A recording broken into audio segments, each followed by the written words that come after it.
Welcome back to the Always Bayern Chelsea show. We're recording this episode fresh off of Chelsea's 1-1 draw with Arsenal on November 10th. We'll be releasing this one most likely on Monday the 11th. And Bayern Munich also had a match this weekend against St. Pauli in the Bundesliga, which they won 1-0. And I forgot to do a post-match reaction. So I'm doing one live right now that I'm going to post to TikTok and YouTube because, of course, Chelsea just finished the game, and we're going to talk Bayern first.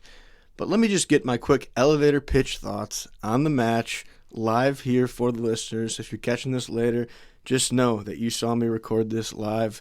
Chelsea draw Arsenal, and we watched the second half together. And it was a fun game for the most part. I'm happy that Chelsea are third in the table. Pedro Neto, you are my king, my hero. Marc Cucurella, you're a legend. I'll always support Chelsea. London is blue. Thiago Silva, shout out to you on this beautiful day. Up to Chelsea. Never before been done on this episode, or on this program, I should say. That's a good segue, I guess, because that video that was recorded during this podcast episode recording will be posted to the YouTube channel and the TikTok, Always Bayern Chelsea. Check it out. We will start this one off here now by looking at Bayern Munich's 1-0 victory over St. Pauli. But yeah, let's just jump right in with the starting lineup, as we always do. So, no surprise, Manuel Neuer between the sticks, Alphonso Davies as the left back, Kim and Upa were the center back combination, and Rafa Guerreiro at right back. And then in the midfield, we did see a little bit of a surprise. Joshua Kimmich, no surprise there, but Leon Goretzka got his first start this season, I think. That was nice for Goretzka because he's been, a guy who, as we've talked about, has been kind of being forced out of the club. So Goretzka got the start. And then the attacking setup was Kingsley Coman at the left wing, Jamal Musiala at the 10, Leroy Sané at the right wing, and Harry Kane up top. I believe that was Sané's first Bundesliga start as well. I might be wrong there, but he's been kind of getting worked back into the starting lineup. Yeah, good to see a couple of those guys get some starts. Goretzka, love to see that. You just feel for a guy that seemingly loves the club but has been iced out just a little bit, so happy for him ultimately.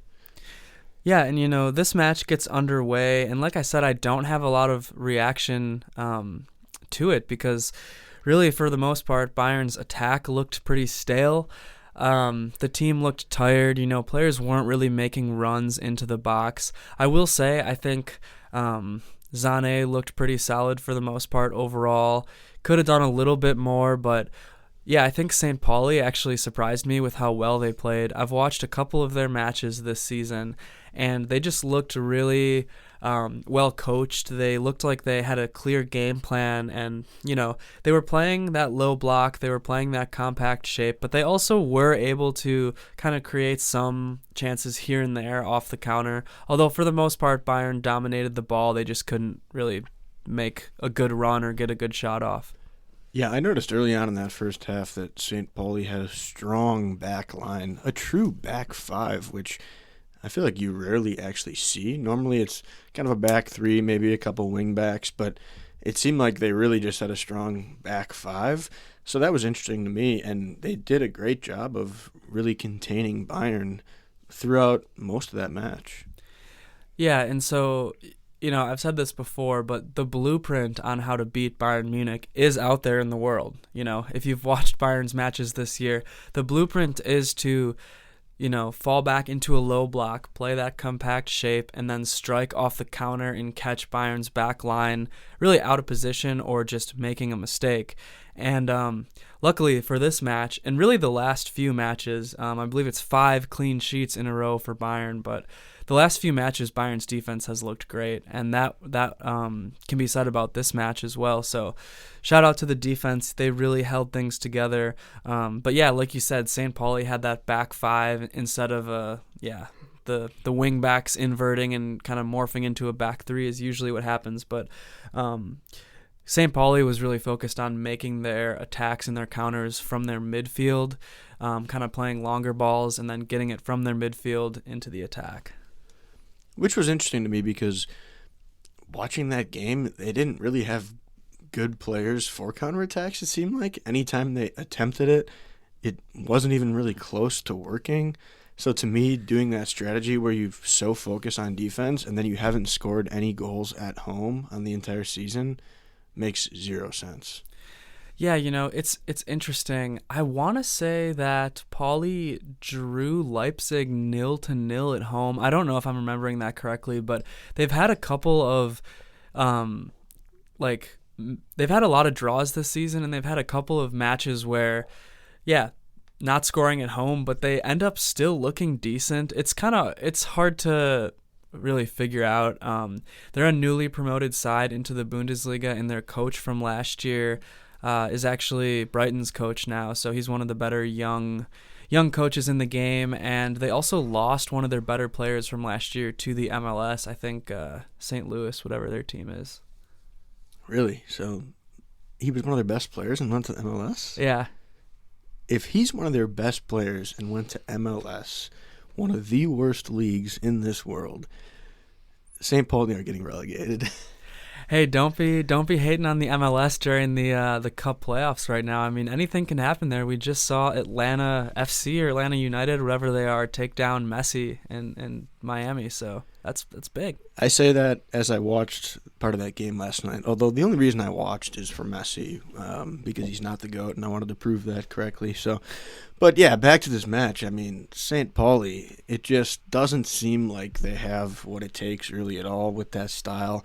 I'm not necessarily suggesting they should go to a free-flowing, go-for-it-all attacking system, but you need to make a decision whether you want to go back down to Bundesliga 2, whether you want to stay and fight, and it just seems what they're doing now isn't going to allow them to stay.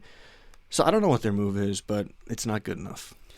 Yeah, I mean, I think for this match in particular, they just tried to grind out a draw and get a point there against Bayern, which is honestly how a lot of these lower table teams play Bayern, and maybe rightfully so, because of course they aren't going to have the horses to keep up with an attacking powerhouse like Bayern Munich. But yeah, for the most part, this match, I thought Bayern's passing was pretty bad, and like I keep reiterating, they just looked tired to me. And maybe, playing 2 matches a week is just starting to catch up to them. But in the 22nd minute, we finally did see something truly beautiful happen, and that was Jamal Musiala's worldly goal, just a knuckling shot from distance. And that was enough to give Bayern the win, and it stayed like that for the rest of the match. Beautiful goal. Similar to Pavlovic's against Leverkusen, in the sense that it came out of nowhere and ultimately ends up being the only thing Bayern get on the day. So awesome to see for him. He's been largely their best, most important player on the entire year. It's funny because I had texted you seconds before he scores the goal that he wasn't doing anything, and it was true at the moment. And I even see his rating on the day is hardly above a 7, telling me that he really still didn't do much outside of that goal. But to channel that in that moment tells me that you're a big-time player. Yeah, and the thing that it signals to me too, which I'm really excited about and really was looking forward to, is growth.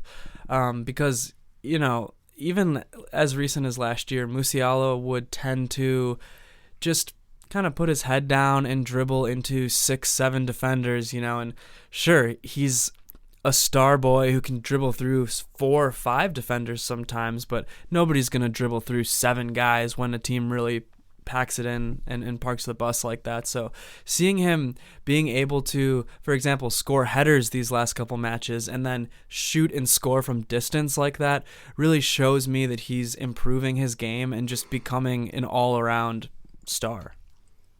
Yeah, his development will only continue. I mean, he's still so young, still has so much to prove and ways to grow as a player on and off the pitch and as a human being. So excited to see that. Great for him. And what's interesting to me, too, is that Bayern seemingly does rely so much on him, and he's great. But you'd think in a game like this, you'd have some other more experienced guys step up. So that was maybe the slight surprise for me. Yeah, I mean, as we've talked about, really the 3 wingers, Sané, Coman, and Gnabry, Olise so far has been like this too, but it's too early for me to put him in this bucket, I think. So I'll just categorize Zane, Coman, and Gnabry like this. They're so up and down. When any of these three guys are on, they look like they're one of the better wingers in the world. And then when they're off, it's like they're uncreative. They're not, making runs. They're not creating chances. They're not servicing Kane.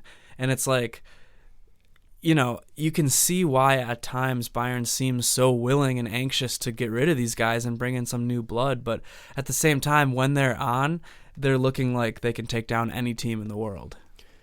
And to be fair, the more I think about it, that's what separates good from great. I think about Chelsea's players. They're the exact same way. The Nonis of the world, where you think they're shit for 3 weeks, then he pops off for a hat trick. So I think that's just the reality of footballers. Kane is going to be consistent. Musiala, Kimmich, guys like that are just always good. But some of these other guys, they're just going to have good and bad days, and that's the reality you have to face.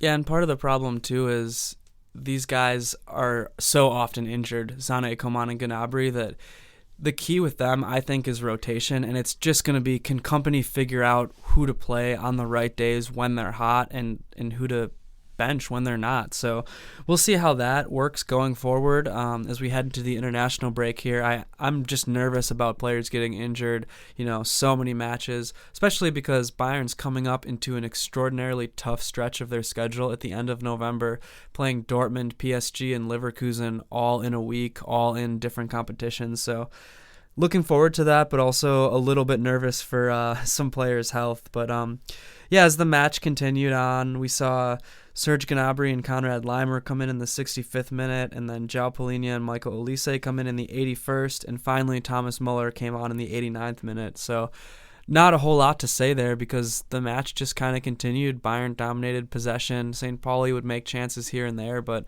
nobody else really had any great opportunities to score, and Bayern walked away with the 3 points. So at this point, like I said, I think players are tired and need a little bit of a break, so I'll take it.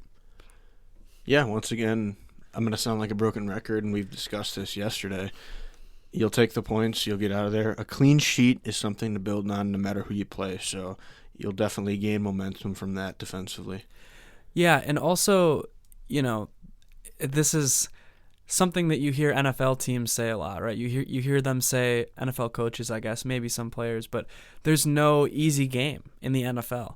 And you can say that too. I mean, obviously the Bundesliga, the bottom of the table isn't as strong as the bottom of the Prem table, but you look at what happened to Leverkusen. I mean, they drew against the worst team in the league, Bochum. It's probably between Bochum and Kiel for that title, but Leverkusen drew this week against Bochum, and then you saw Mainz beat Dortmund 3-1. So again, at this point in the season, so many matches are happening, and there's not really an easy match, especially, again, credit to Pauli. I think they played very, very well, almost really at their ceiling, in my opinion, for how they could play a team like Bayern. So, yeah, you take those points and you get out of there. And I guess all I really have left to do is give out some match awards for this one. So, I don't know if you had any. Nothing really besides that Musiala would be my main man just due to the goal. I don't even know if he was necessarily the best player, but when you score a goal like that, I'm going to give you your flowers. That's fair. I can't argue that point. I mean, getting the game-winning goal. I put down Kimmich as the man of the match because, again, the Energizer Bunny, the man has played every single minute all season for Bayern Munich and just turns out great performance after great performance. He's just a key player for this team. Like, the team would be so different and so much worse without him. The way he progresses play from defense to offense, falling back into almost forming a back three on defense with the center backs at times and providing that extra coverage, and then also contributing to the attack and putting in crosses to try to service some guys in the box. I mean, it's insane how much ground he covers.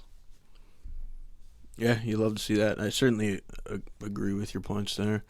And then I did put down Musiala as the Robin of the match for scoring that goal. The underrated player of the match, I actually put Rafa Guerreiro because he was, I thought, very attacking-minded, and even more so than normal, the attack was flowing up that right side of the field for Bayern, and Rafa Guerreiro was a huge part of that as a right back in this match, but he contributed to so many of the attacking opportunities. And then defender of the match, I actually put Neuer just because 5 clean sheets in a row, even though the whole defense played great, I thought, especially Upa and Kim, with their positioning and their passing accuracy. I have to shout out Neuer at some point here for getting 5 clean sheets in a row. Beautiful from Neuer. Love to see it. Still playing well. And while you're shouting things out, I do have to add a shout out to my German exchange sister, Joe, because she's from Hamburg and couldn't tell you whether she's a St. Pauli fan or an Hamburger SV fan, I think is they're called, or something like that. Yeah, HSV. HSV, yeah. I think they're in Bundesliga 2 at this point. But shout out to her. I haven't talked to her in a minute, but hope she's doing well. And if she's a fan of St. Pauli, then sorry. Well, a couple really, historic clubs there. They are in the second Bundesliga right now, the SVI Bundesliga, and they're a historically good club. And then also St. Pauli, as far as I know, is a very progressive club and has great fans. So, just shout out to the Hamburg teams. Germany is a beautiful country with lots of great cities and teams and great fans. So if there's anything to take away from St. Pauli, it's that they have great support. And for them, I hope they stay up this year. Well, there we go. Let's transition now to Chelsea-Arsenal because that was an awesome match. I had a lot of fun watching it. The first half, maybe not so much, but the second half was definitely, as a neutral, just a great, fun match. You said it correctly. First half was not much going on. Not a lot of chances from either team. Gusto really had the only chance that he should have put away with a header at the back post. And the second half, the teams opened up maybe a little bit more. Chelsea ended up making their one huge mistake a game that they always make, and then equalized with a beautiful Neto goal. So excitement. It was great to watch second half together, and the important thing is to take away from this, and I'll keep stressing this throughout discussing, is that Chelsea head to another international break where they sit third in the table. And yes, the table is so muddled. You lose a couple, you fall right down. You win a couple, and it's still probably muddled. But the important thing is they are third in the table, ahead of Arsenal, I might add. Yeah, I mean, right now, again, everybody, take it with a grain of salt. I don't watch a lot of EPL, but the way I see it right now is the things are pretty much open at the top. I mean, Liverpool looks like the best team, in my opinion, although I still feel like it's always City's league to lose. And I'm sure City's going to come around and turn things around there. Arsenal, I can't say the same for them. I mean, I'm sure they'll do a little bit better than they're doing now, but to me, it seems like it's a close enough race where a team like Chelsea can break through. Again, to put up a whole season with the likes of Liverpool, even Arsenal and City is so tough, especially with a young team like Chelsea with a coach who's in his first year with the club. But as of right now, you gotta love where things are at for Chelsea, and especially how they played this match. Just a mature performance by Chelsea, which is something that I could not have said about the team last year. Yeah, at the top it will be interesting. I think City can really not get worse from this point, having lost 4 straight. Liverpool, a sizable 5-point lead. And we'll see what happens with the rest of the top 4. It's going to be crazy close for the rest of the season. There's going to be a couple teams that probably fall off, maybe your Fulhams, something along those lines. But the rest of the teams that are there, that top 10-ish, will be super tight going for those final 2 European spots in the Champions League. Maybe 3 if it's top 5, which I think it will be. But very interesting to see what will happen there. And yeah, you mentioned that Chelsea performance. And while I think it was mature, especially once it was 1-1, they still did show that they are the youngest team in the league with less discipline than I would like. The goal they give up to Martinelli is just a poor goal to give up. You don't have good communication with your back line. Colwill is just a little bit off. Martinelli's onside because of it and puts it past Sanchez, who could have been in better position. So while it's great to get a draw, stay at third, I'm happy with that. It's the same Chelsea frustration I feel because it seems like they can never have 3 steps forward without taking at least one little step back. Yeah, I mean, that's fair. On that goal, Colwell was so far out of position, and really every other player on Chelsea was in the correct position and didn't move forward to try to stop the goal because they thought that whoever it was, I can't remember, in that position, but they thought that Arsenal was off. And yeah, seeing Colwell back there was disappointing. Sanchez could have been in better position to block the goal. Although when it's a one-on-one shot with the keeper, that's tough to put a lot of blame on the keeper. So yeah, I think Chelsea's back line there just needs to communicate better, and that comes with playing more matches together. Maybe that comes with just more training and more practice, but the communication between the back line is so important. And maybe, honestly, maybe you put some of that on Sanchez. You could put that on Sanchez. I think keepers do have to communicate with their center backs and their defenders. I think it's frustrating because we keep talking about the frustration of it and these defensive lapses that seem to happen, the switch-offs that happen when they lose focus for just a minute or two. So that's, to me, the part that is frustrating. I know I keep saying that word, but it's true because you're playing well, you're flying high, your attack looks strong, tactically they look strong, a lot of players are exciting, and then these things happen. Kind of similar mistakes just keep happening. So hopefully they're going to learn from this. I think Cole will need to kind of look in the mirror and say that he needs to step up. I think he has the potential to be a captain one day.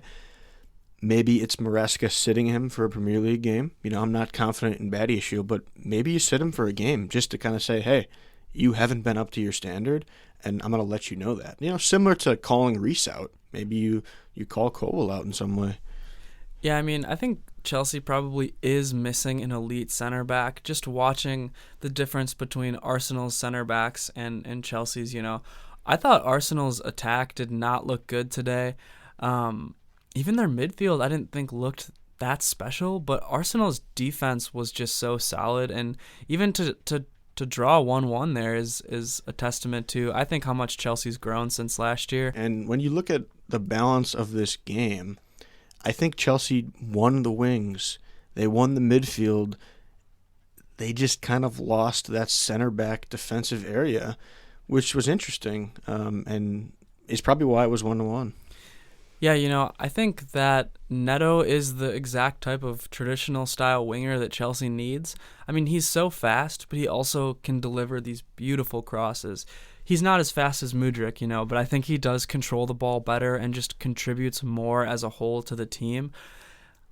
Like I said, I don't think really Chelsea has a traditional winger. And I say traditional winger meaning somebody who makes these runs up and down the touchline and then contributes crosses into the box to a striker type player. And that's honestly something that I think Bayern Munich is missing too, where a lot of these wingers, both Bayern and Chelsea, are kind of not selfishly playing, but they're looking to cut in and make moves for themselves and kind of operate in these half spaces, where Neto's the type of guy who, obviously we saw it today. He can put a banger of a goal in to, level out the match, but he also just runs up and down, plays good defense, makes good passes, makes good crosses. So I just can't give him enough praise today because I was very impressed. Yeah, he had multiple crosses that looked like they should have found somebody. That cross in the second half, that Palmer, if he just wouldn't have gotten slightly knocked off, probably puts it away. And let's talk about that goal because it's in a moment where Arsenal are up 1-0. I'm kind of pissed because I'm expecting more from Chelsea. And space just opened up. You had brought Enzo on. He slots in Neto. Arsenal must have had some sort of miscommunication with whoever their CDM is supposed to be there, Rice or whoever. Rice might have even been off at that point. But Neto finds that space and slots it in so perfectly and powerfully. That was the key because he gets it past Gabriel, who was there, Yep. but then also is able to power it past Raya, who didn't have a chance because it was so perfectly placed. Yeah, they gave him a little bit of space, and he made them pay. You kind of described the whole play perfectly. There was nobody really there.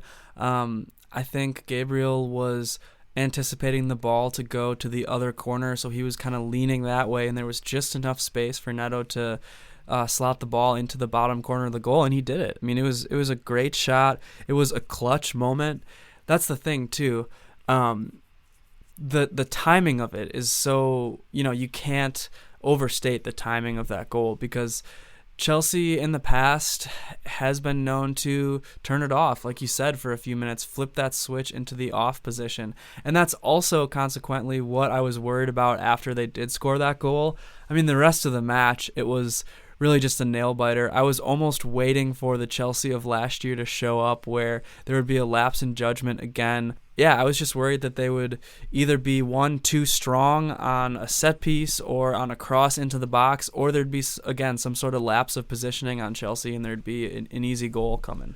And it did almost happen, Marino had a header kind of in the box toward Havertz, who almost got on the end of it. That chance at the end that was ultimately offside, but that showed that Chelsea were just a second away from another lapse. I think the reason it didn't ultimately happen for Arsenal to bag another was because Chelsea's fullbacks were super strong on the day in terms of defending. Cucurella, Gusto, James when he came on. And then I think their midfield dominated Arsenal. Caicedo, again, for me, was Chelsea's second or third best player on the day. Lavia was all right, but the combination of them together, I think, was just dominant over Rice and whoever else Arsenal had in there. And you could see that throughout, and I think that's why Arsenal couldn't get another goal, because they had to take everything out to the edges, and even when they did that, Cucurella locked up Saka, who goes off with another fake injury, and so that was the difference.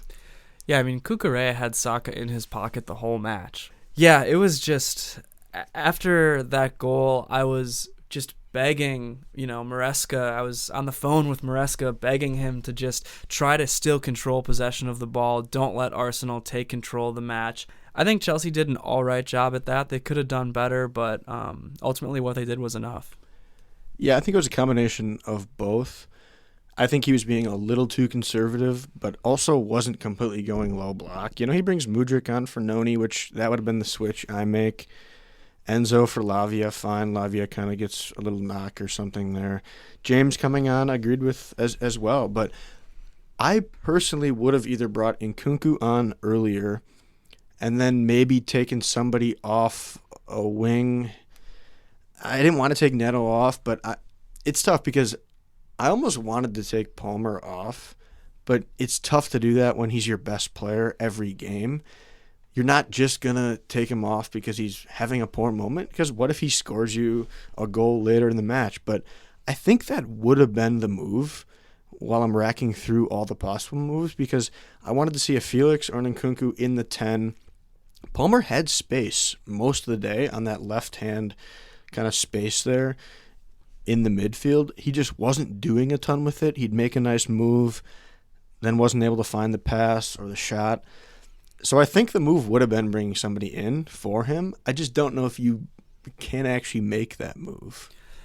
Yeah, I mean, there's obviously pros and cons of every which way of thinking about it. I, for one, was happy with Enzo this match. I was happy with his subs for the most part. Maybe earlier in the second half there you can make some changes. I also think I would have brought Nkunku on for Jackson earlier. And I don't know.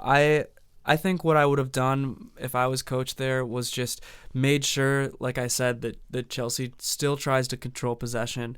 I need them to tighten up out of possession to not allow Arsenal to push the ball up and control the match.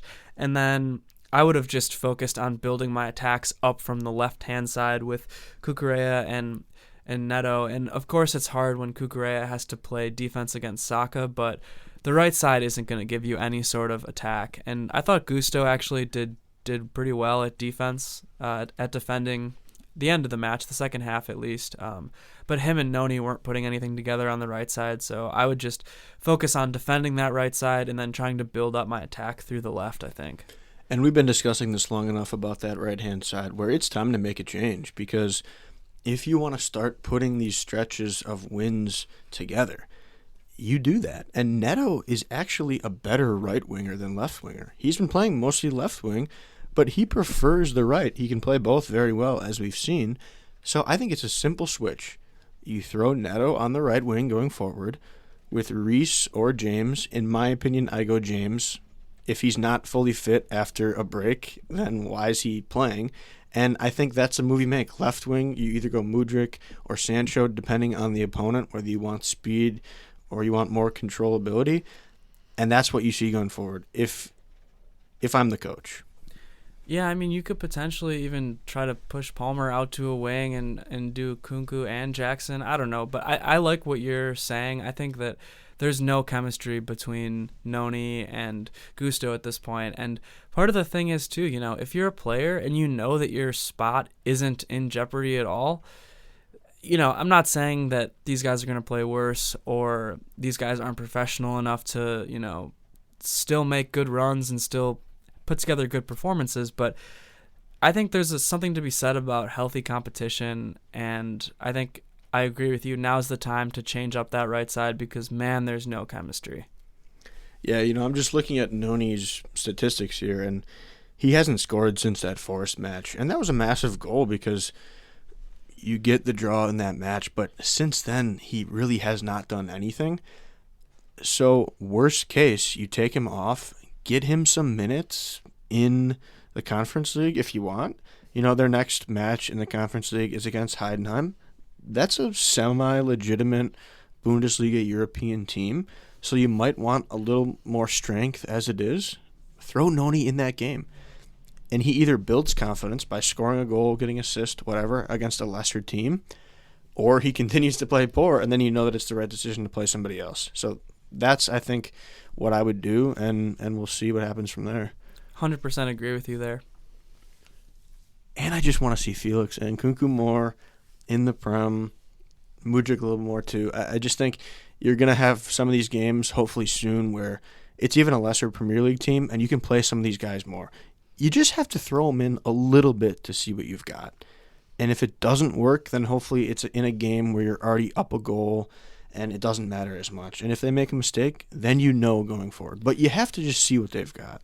Yeah, that's the balance that you have to walk as a coach, and Bayern has the same problem too with an overflow of attackers. You look at a guy like Tell. When has he played? When is he going to get any sort of meaningful minutes? And Chelsea kind of has that same issue now, which is a good problem to have in my opinion, is you have just too many talented attacking players. We'll see. I would... I agree. I think I'd play Noni against Heidenheim and then maybe change up that right side a little bit in the Prem.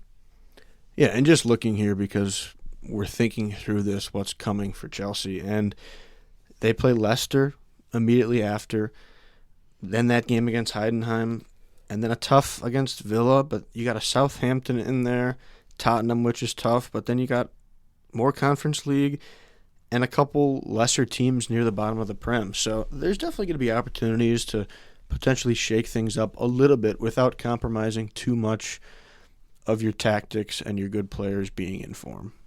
Yeah, Chelsea's had a rough schedule up until this point, I think. I guess there's really no easy schedules in the Premier League, but in my opinion, Chelsea's played some good teams so far. I mean, they've played City, Liverpool, and Arsenal. So, I mean, that's no slouch of a schedule. And it's showing me that Chelsea can definitely compete for a European spot. It's too early to say that they're going to be competing for the top of the table, but they can definitely compete for that third, fourth, fifth, I think. Yeah, they're going to compete, and they're going to compete well. And the competition within the team is what will drive them there. You got guys fighting to be the best player on the pitch on a given day. And I think the player on the pitch today was Neto. But what do you think? Well, I've been saying it, since the first half of this match. Neto was my man of the match. I wrote him down in the first half as man of the match before his goal. So Neto's my man. Looked great today. Yeah, I wanted to give it to my Robin, who's Caicedo, but when you score a goal like that, you're going to be the man of the match every day of the week. But Caicedo, again, I'm a broken record saying this, most consistent player outside of Palmer for the last year plus, and he showed it again. Caicedo is my Robin as well.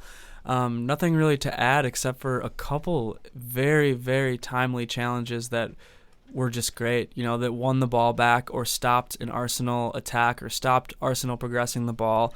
Caicedo looked great today. And we could have a clean sweep here with a few of the awards. I mean, I think there's a clear fireball player, if you want to go that route, because nobody gets more amped up and excited than the man with all the hair, Kukurea. You got to agree with that. Well, he was my defender of the match, so close enough to a clean sweep. I have a different underrated fireball of the match, but Kukurea, just great match. I mean, I already said it. He had Saka in his pocket. So if he's not your underrated, then who you got? My underrated man of the match is Enzo Maresca. Believe it or not. Really? I liked his lineup and I liked his subs. I think that this was, especially with the injuries to James and a couple other guys like Lavia not being 100%, Palmer not being 100%, I think it's tough to put together a lineup for this sort of a match. And overall, he kept things level. Again, where I said it before, I was asking myself, has Chelsea matured? And maybe, sure, they haven't matured to a level of a team like Liverpool or something, but they've matured enough to get a draw against a top 3 Prem team, although now Arsenal's technically 4th, I guess, but you know what I mean. Arsenal's a top Prem team. And to get, to go toe-to-toe with a coach like Arteta, as much as we might not like him, he did it. And so Enzo's my man. Love that. Enzo, you need to teach a little more discipline. It's a young team. I still love what Enzo's doing. I trust him. He's given me top 3 up to this point. And while I think that's a little bit because the table's so muddled, I think in a typical year you might see a stronger top 3. Sure. But you play the games and the standings are what they are. You can't necessarily change how everybody else is playing. So credit to him, and we'll see if Chelsea can continue to build momentum after this break, put on another stretch of great games. They actually haven't really been on a stretch of wins lately. So if they can start building in some more wins, that'd be awesome. And I'm looking forward to seeing what happens. Yeah, me too. Once again, the international breaks are just killing me because I'm in a flow now in this season. I think the players are in a flow. I don't want to take a break. I want to keep going week after week. This is just too much fun. Agreed, it sucks. The only good part is I will be taking advantage of no games to travel down to Indianapolis next weekend to see some family. But other than that, I think it'll be a good opportunity to mix it up a little bit with some coming podcasts that I think we'll have lined up here. Probably going to have a special guest coming soon here that you listeners have already heard a little taste of on our most recent pod. So that'll be exciting. Can't say for sure when that'll happen, but hopefully over this break. And, going to be still exciting things to look forward to with the Always Bayern Chelsea crew. Yeah, I'll echo those sentiments. Make sure you stay tuned. I'm certainly not taking a break. We're going to be pumping out content over this break, so stay tuned, and Mia san Mia. Up the Chelsea.